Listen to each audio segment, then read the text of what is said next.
The river was waiting. Its waters moved slow and silent under the scorched sun, carrying whispers of battles long buried beneath the silt. The Ravi had seen conquerors come and go, Greeks with bronze shields, Turks with crescent banners, raiders whose names were swallowed by time. But in the year 1306, the river's patience was tested again. On its cracked banks, destiny gathered like a storm. From the north, dust spiraled into the air, growing thicker each day until the horizon itself seemed to move. It was no cloud, but the tremor of hooves. Riders of the steppe, the horsemen of Genghis Khan's legacy, had returned. They were no raiding party this time. They brought families, wagons, whole camps trailing behind their cavalry like shadows. This was not a strike. This was an invasion. The Mongols carried with them the memory of a world on fire. Baghdad's libraries smoldering in ash, Samarkand crushed beneath iron hooves, kingdoms trampled into silence. Across continents, their name was enough to chill the marrow of kings. Now they thundered toward the fertile heart of India, where the great city of Delhi rose like a jewel beyond the Punjab plains. And Delhi did not tremble. In its stone halls, under banners of green and gold, Sultan Alauddin Khalji sharpened his empire into a blade. He knew the Mongols would come. He had built his reign for this very hour. Taxes had been gathered, horses branded, grain locked in endless storehouses. He stripped power from rebellious nobles, crushed conspiracies before they could breathe, and turned Delhi into a war machine with one purpose: survival. But he would not march himself to meet the invaders. That task fell to his most trusted commander, a man whispered about in markets and palaces alike, Malik Kafur. Kafur was no ordinary general. Once a slave, he had risen through brilliance and loyalty to command the Sultan's armies. Those who served under him claimed he possessed the eyes of a hawk and the patience of a serpent. He knew when to wait and when to strike, and his presence on the battlefield was like a drawn bowstring, silent but deadly, holding entire armies in suspense. On the eve of his departure, courtiers recalled seeing Kafur standing before the Sultan, receiving his orders. "You will not merely hold them," Alauddin declared. His voice, low and iron-bound, echoed through the marble chamber. "You will break them so that no horseman from the north dares dream of Delhi again." The promise of a year's pay for every soldier sweetened the command, but everyone in that chamber knew. This war was not about coin. It was about the soul of Hindustan. As the army prepared to march, Delhi itself seemed to breathe differently. Merchants closed their shutters early. Mothers lit lamps and whispered prayers into the night. At the city gates, soldiers kissed amulets tied around their necks, some carving their names into spear shafts, vowing to leave them planted in foreign soil if they fell. The road to Punjab became a river of steel, archers and cavalry flooding northward beneath banners that snapped like thunder in the wind. Meanwhile, in the Mongol camps beyond the Ravi, General Kopek, scarred, ruthless, and unyielding, surveyed the plains with the cold calm of a man born to conquest. He was no raider seeking plunder. He came to plant the standards of the steppes into Indian soil. His men sharpened short bows, tethered restless horses, and spoke of Delhi as though it were already theirs. Around their fires, they laughed about the rivers they would cross and the palaces they would burn. But beneath the laughter was hunger, the hunger of an empire that had never truly been denied. Two worlds drew closer with each sunrise, like storm clouds rolling toward each other across an open sky. On one side, the steppe thunder, unbroken and merciless. On the other, a fortress forged by discipline and defiance. Between them lay the Ravi, its waters glinting red in the dusk light as though it already knew what was to come. The people of Punjab whispered that the river could taste fear, that it swallowed the weak and carried their memory away. Yet on its southern bank, Delhi's soldiers dug trenches, raised barricades, and fixed their gaze across the water. They knew the Mongols were watching.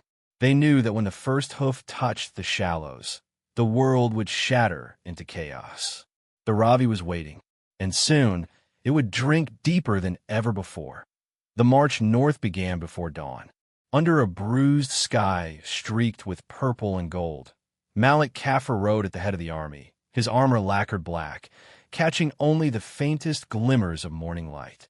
Behind him, thousands followed, infantry in ordered blocks, cavalry in restless columns, archers moving like a living forest of bows. The sound was relentless, hooves drumming, wheels groaning, the metallic hiss of spears clashing against shields with each step. It was not the pace of a raid. It was the slow, unstoppable advance of a people who carried their city's survival on their shoulders. Kafur's gaze stayed fixed on the horizon. He had been born into chains, sold as a boy in markets where lives were measured in coin, not worth. Now he commanded the mightiest army of the subcontinent. And yet, as he rode, he felt a weight heavier than any iron shackle. This war was not just the Sultan's. It was his chance to prove that the scars of his past were not marks of shame, but signs of endurance. Delhi's fate was chained to his name now, as surely as he once had been bound. Scouts raced ahead, carrying word from Punjab. Village burned, wells poisoned, families scattered into forests, clutching their children, fleeing from Mongol lances. The tales brought back were cruel and vivid. Livestock slaughtered where they stood, temples plundered, fields churned to mud under hoofs. At every campfire, Kafur's men listened in silence, rage smoldering in their chests. For many, Punjab was not just a frontier, it was home. Their mothers, their kin, their fields of wheat and mustard stretched across those very plains. As they neared the north, the land itself seemed to reflect the tension. The soil, rich and dark, had been churned into scars by retreating farmers and advancing raiders. Wells stood dry, their rims cracked from overuse. Roads once lined with traders now echoed only with the clatter of arms. It was as if Punjab held its breath, waiting to see whether the tide from the steppes would sweep it away. At Daipalpur, the last great bastion before the Ravi, Kafur gathered his generals. They were seasoned men, each with victories etched into their armor and losses burned into their memories. Malik Tughlaq, fierce and hot-tempered, urged immediate assault. "Strike them as they camp, my lord," he spat, his scarred hand gripping the hilt of his sword.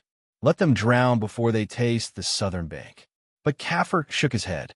His voice, calm and deliberate, carried through the tent. "The Mongols want haste. They want fury. We will give them stone and patience. Let them cross, and the river will be our ally." The council fell silent, for they knew his mind was as unyielding as the trenches he ordered dug. And so the work began. The Delhi soldiers carved the land into defenses. Wooden palisades braced with stone, ditches deepened to trap horses, mounds raised for archers. By torchlight, they labored, their silhouettes cutting into the night. Some sang low hymns to steady their hands. Others whispered names of wives and children, offering their strength to the soil itself. Across the Ravi, Kopek's horde gathered in restless energy. Fires glowed like stars on the northern bank, thousands of them dotting the dark horizon. The Mongol drums beat in irregular bursts, a sound meant to unsettle, to remind the enemy that sleep was a fragile thing. By day, scouts darted across the shallows, testing for weak points. By night, their war cries echoed, carried by the wind across the river. Yet the Delhi ranks held firm. Each arrow loosed by Mongol horsemen was answered by one from the mounds. Each probe was met with shield and spear. It was a deadly dance, never erupting into full battle, but bleeding men and nerves with every exchange. Kafur walked among his soldiers by night, not as a distant commander, but as one of them. He touched their shoulders, spoke their names, reminded them of the land they defended. "This river," he said quietly, "is not only water. It is the breath of your fathers, the voice of your children yet unborn. Hold it, and you hold all of Hindustan." His words settled into them like iron. Still, fear lingered. Even the bravest whispered that the Mongols were shadows that could not be slain, that no city had withstood them for long. Rumors slid through camp like smoke, that the enemy numbered more than stars, that their bows could pierce armor, that no wall could hold them. Each tale carried a tremor of dread, and yet the Ravi stood between them, steady and unmoved. Its golden sands in the dry season glimmered beneath the moonlight, as if daring the invaders to step foot across. The river was both invitation and trap, a line that divided terror from defiance. For days, the two armies stared at each other across the water. Tension stretched taut as a bowstring. It was no longer a question of if the storm would break, but when. And when it did, the river would not wait. The waiting could not last forever. On the seventh night, the sky split with a storm. Lightning cracked over the plains, spilling light across the Mongol campfires like the flare of 1,000 torches. Rain hammered the defenses of Delhi's soldiers, turning trenches into streams of muck, soaking armor until it clung like lead. The Ravi swelled and churned, restless under the tempest, as though the heavens themselves had grown impatient with silence. Kafur stood at the river's edge, cloak plastered to his shoulders, his face lit in sudden flashes of white fire. He had prayed for patience to bleed the invader slowly. But storms have a way of erasing careful plans. It was in the midst of this chaos that the Mongols moved. At first, it seemed like madness. Kopek sent riders straight into the flood, their horses thrashing, hooves sending up sprays of red-tinted water. Thunder drowned the clash of hooves, and yet the sight of them advancing, shadows against the lightning, was enough to send ripples of unease through Delhi's lines. They cannot be serious, Malik Kafur muttered at Kafur's side, rain dripping from his beard. The current will tear them apart. But Kafur's eyes narrowed. He saw what the others did not. The Mongols were not throwing their whole force into the storm. They were testing Delhi's patience, probing under cover of nature's fury. Behind those riders, on the northern bank, more cavalry gathered like wolves, waiting to pounce if even one gap opened. The decision had to be made: hold back and risk the river being forced, or commit and reveal the defenses too soon. Kafur felt the weight of every eye on him. For the first time, the commander who had always been unshaken hesitated, not because of fear of the enemy, but because of the faces he remembered, the soldiers in Delhi who had kissed their amulets, the mothers whispering prayers as he marched, the sultan who had said not defend but break them. If he ordered the charge too early, he risked bleeding his strength before the true storm arrived. If he held too long, the Mongols would establish a foothold, and Punjab would fall piece by piece. Lightning flared again. In its glow, he saw the Mongols' first riders reaching the southern shallows, arrows already loosed into the night. One shaft struck a Delhi soldier in the throat, dropping him soundlessly into the water. Another found a horse's flank, sending the beast screaming into the mud. And then Kafur acted. Drums! His voice ripped through the storm. The Delhi war drums thundered, shaking the soaked earth. Archers loosed in unison, a black storm of arrows streaking into the rain. From the mounds, fire pots were hurled, shattering on the river's surface, flames skittering across the flood like burning serpents. Horses shrieked, men cursed, and the Ravi itself seemed to boil as bodies tumbled back into its current. For a moment, the Mongol thrust faltered. Their riders, drenched and blinded by fire and rain, reeled against the defenses. But in that moment, Delhi's camp also cracked. A cry rose from the rear lines. Panic! Through the sheets of rain, scouts burst into camp, shouting over the storm. Another force. They're moving south, below the river. They mean to cross where the banks are weak. The trap revealed itself. Kopek had never meant the frontal storming to succeed. It was a mask, a decoy. His true strike was winding through the darkness, seeking a place where Delhi's defenses were thin. Kafur's heart lurched. His mind raced through maps, memories of the land, the warnings of scouts. If the Mongols broke through to the south, the entire encirclement would collapse, and Delhi's army would be strangled between two floods. Hold the front, he snapped to Tughluq. Let no hoof find ground here. Then, without another word, he spurred his horse into the storm, leading a detachment toward the southern flank. The army split, the defense stretched thin, and the balance of the battle teetered on a knife's edge. As he rode, water slashing his face, Kafur's thoughts were not of strategy, but of survival. Was this how fate mocked him? To rise from chains only to see the empire collapse under his watch? He gritted his teeth, whispering into the rain, "Not here. Not tonight." On the far side, the Mongols surged like phantoms, their torches extinguished to cloak their movement. Only the sound of hooves and the hiss of arrows announced their advance. In the dark, Delhi's fate was unraveling. The Ravi had trembled. Now it would decide. The storm had passed, but the battlefield was no calmer. Dawn broke with a sky the color of bruised iron, the land sodden, the trenches filled with muddy water. On the northern bank, Mongol banners still snapped defiantly in the wind. On the southern, Delhi soldiers huddled around dying embers, their faces hollowed by sleepless nights. The river flowed between them, swollen and red-tinged, as if remembering the bodies it had swallowed in the darkness.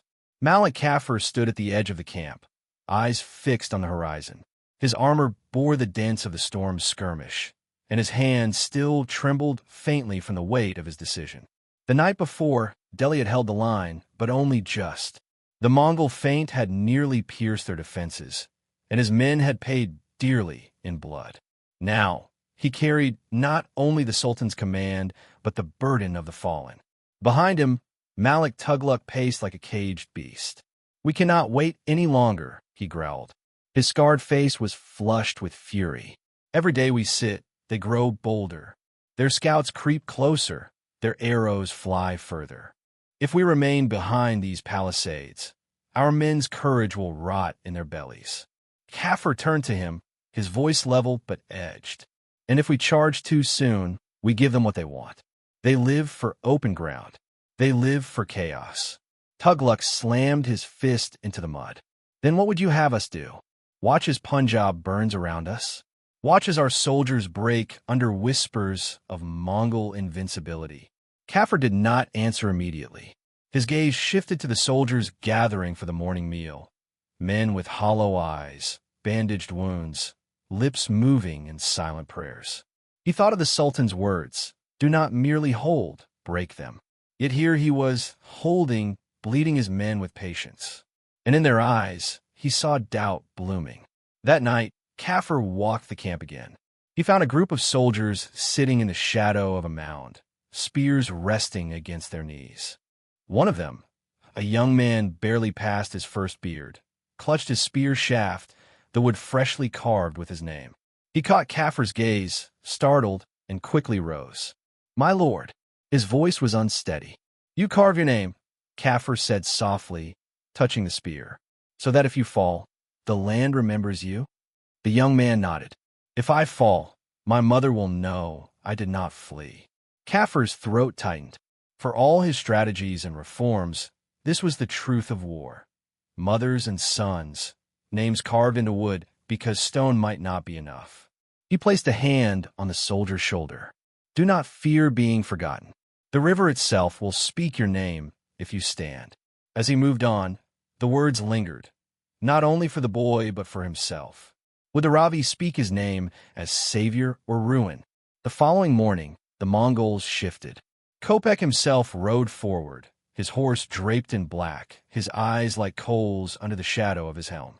With him came drums and banners, thunder rolling across the riverbank. He dismounted at the shallows, letting his men see him wade knee-deep into the Ravi, as though daring Delhi to meet him. From behind the barricades, Delhi's archers raised their bows, waiting for the command. Tughlaq leaned close to Kafur. "Siai mocks us. If we do not strike soon, our men will lose faith." Kafur's lips tightened. He knew Tughlaq was right. He could feel the armies were thinning, their pride bruised by Mongol taunts. Already rumors ran like fire through the ranks. That Kopek could not be killed, that the Mongols' arrows carried poison, that the Sultan's reward was a promise made in desperation. That night, Kafur did not sleep. He sat with his maps, listening to the river. Its constant murmur seemed to speak in riddles, warning and challenge entwined. He thought of Delhi's children, of the Sultan's demand, of the soldier with the carved spear. And at last, he saw the truth. This battle could not be won by waiting alone. To shatter the Mongols' will, Delhi must become more than stone and patience. They must strike, not recklessly, but with the river itself as their weapon. He summoned his generals before dawn. His voice, hoarse from sleeplessness, carried a cold fire. Tomorrow we end this. Not with defense, with fury. We will draw them into the river, bind them in its current, and grind them against our walls. The Ravi will be their grave. The tent fell silent. Even Tughlaq, always hot-blooded, stilled at the words. For the first time, they saw not just their commander, but a man who bore the full weight of history and chose to wield it. Outside, the first light touched the river, turning its waters blood-red. The stage was set. The storm would break not in shadows or whispers, but in fire and steel. The Ravi was no longer waiting. It was hungry. The dawn that broke over the Ravi was unlike any other. The air carried the taste of iron. The sun rose blood-orange through the mist, and every man on either bank knew that before it set, thousands would lie cold beneath its light. The river whispered against its own banks, swollen, restless, waiting to decide whose bones it would cradle. Malik Kafur mounted his horse in silence. He wore no gilded armor today, only steel darkened with ash, so that he would not gleam brighter than the men who followed him. His gaze swept across their faces, scarred veterans, trembling youths, men clutching charms, men gripping spears carved with names. He saw their fear, and he saw their fire. Then the drums began. From a northern bank, Mongol war drums thundered, each beat like the pounding of the earth itself. Kopek appeared at the front, black helm glinting, his banner whipping like a serpent in the wind. His riders fanned out in perfect arcs, bows already drawn, the formation of men who had conquered cities across continents. And then they charged. The Ravi erupted in spray as thousands of Mongol horses plunged into the shallows, the thunder of hooves mingling with the roar of men. Arrows darkened the sky, a swarm so dense it seemed the sun itself flickered. Delhi shields rang under the storm, wood splintering, men crying out as shafts pierced flesh and steel alike. Archers! Kafur's command ripped across the riverbank. From the raised mounds, Delhi's bows answered. Arrows screamed into the flood, striking horses mid-stride, sending riders tumbling into the current. Firepots crashed into the water, flames racing across the surface like burning serpents, engulfing men and beasts alike. The river boiled with chaos, screams, splashes, fire, and steel. Yet still the Mongols came. They reached the southern bank, surging up through mud and barricades.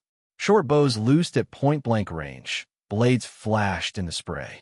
Delhi's infantry met them with spears braced, the crash of shield and flesh echoing like thunderclaps. The line buckled, men crushed beneath the press of horseflesh and armored riders. And then Kafur struck. He spurred his heavy cavalry from behind the lines, spears lowered, hooves tearing into the mud. They slammed into the Mongols' half-formed beachhead, the collision a sound like the sky breaking. Spears pierced armor, swords flashed, horses screamed as men were ripped from saddles. For a moment, the Delhi line surged forward, pushing the invaders back toward the water. But Kopek was waiting. From the north bank, a second wave of Mongols thundered into the shallows, fresher, more disciplined, their arrows cutting gaps into the already strained Delhi defense. Kafur's men, exhausted, pressed on every side, began to falter. Panic flickered in the ranks. The unthinkable loomed. The line might break. And then Kafur made his choice. He wheeled his horse, raised his sword high, and shouted so that the river itself seemed to hear. Into the Ravi! Drive them into the Ravi! The order was madness and genius. Delhi's infantry surged, not retreating, but shoving, driving, pushing the Mongols deeper into the mud, forcing them backward step by step. Archers loosed at point-blank range, shafts tearing through armor, while cavalry circled to cut off escape. The Ravi became a trap. The Mongols pressed against its current with no room to maneuver, no ground to claim. Horses flailed. Men screamed as the weight of battle crushed them into the churning water. Kafur rode at the center, his blade rising and falling, his face streaked with mud and blood, unrecognizable from the men beside him. At one point, an arrow grazed his helm, carving a line across his cheek. He did not slow. His voice carried above the din. "Hold the river! Break them here!" And then silence. Not across the battlefield, but within it.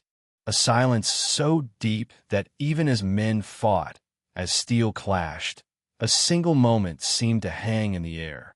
Kopek had fallen, dragged from his horse, battered, bloodied. The Mongol commander was seized by Delhi soldiers. His capture spread through the chaos like wildfire. Riders faltered, their discipline shattered, and in that heartbeat of hesitation, Delhi struck. The push became a rout. Mongols fled back toward the northern bank, only to find the current against them. Delhi cavalry at their heels, arrows raining from the mounds. Horses drowned, men were dragged under, their cries lost in the surge. The Ravi, swollen with storm and blood, claimed them by the thousands. By dusk, the river had turned into a grave. Helmets floated like dark lilies, broken spears jutted from the current, the water thick with silt and blood. Delhi's soldiers stood on the southern bank, exhausted, armor torn, their cries of triumph ragged, half disbelieving. Malik Kafur dismounted slowly, his legs unsteady, his hand pressed to the bleeding cut on his face. He looked at the river, at the endless wreckage drifting past, and for the first time allowed himself to breathe. They had not just held, they had broken the storm, and the Ravi had swallowed the empire of fear. The Ravi flowed on. By the next morning, the battlefield no longer roared. It whispered. The cries of dying men had ebbed, leaving only the low murmur of the current and the occasional groan of timber as broken shields drifted downstream. The river had done what no city, no wall, no kingdom had ever managed. It had broken the Mongols. On the southern bank, Delhi's army gathered in silence. Victory should have tasted of triumph, but instead it was heavy, thick with smoke and grief. The ground was littered with the dead, Delhi's own as well as their enemies. Faces caked in mud, names lost to the flood. The air reeked of blood and sweat and rain-soaked ash. Malik Kafur stood among them, helmet tucked beneath his arm, his cheek bound where the arrow had cut him. His men looked to him not as a general, but as something more, proof that the storm could be withstood. Yet even as they hailed him, he felt only the weight of the fallen pressing on his shoulders. Nearby, Malik Tugluk surveyed the field with a grim expression. "You broke them," he said softly, almost to himself. "You broke the riders of the steppe." Kafur's reply was quiet. "The river broke them. We were only its hands." But Delhi's triumph was not only in blood. The news of Kopek's capture spread like fire through the camp, through Punjab, and within days, through Delhi itself. Messengers carried the tale. The Mongols, once the terror of the world, had been humbled on Indian soil. The Sultan ordered the city gates hung with trophies, armor, banners, and, most chilling of all, the skulls of Mongol dead, stacked in towers as warnings to any who might dream of conquest. The people cheered, but the soldiers who had stood at the Ravi did not. They knew the cost hidden behind each skull. In the villages of Punjab, families returned to scorched fields, rebuilding homes with trembling hands. Mothers wept when they found their sons' names carved into spears left planted in the mud. Children played at battles on the riverbank, shouting Kafur's name, not yet old enough to understand what sacrifice meant. The Ravi itself became legend, a boundary between ruin and survival, a line written in blood.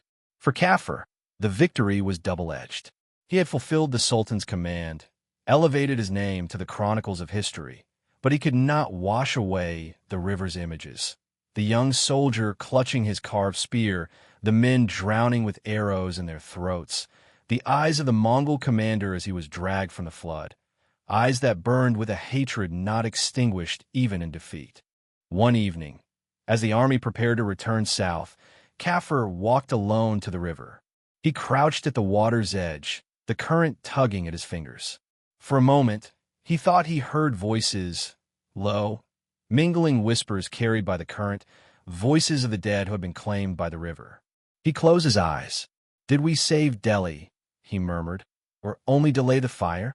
The water gave no answer, only swirled, carrying its burden onward, as it had for centuries. And yet, history would remember. Poets would write that the Ravi became India's Angelus, a place where the invincible were made mortal. Chroniclers would mark it as the day Delhi ceased to cower and began to stand as a fortress. Generals in years to come would study Kafur's defense, his river-borne trap, as a lesson in how one can outmatch terror. But memory is never only strategy. In Punjab, songs would rise, songs of soldiers who carved their names into wood, who stood in the rain with no certainty but their resolve, who turned the flood into a grave.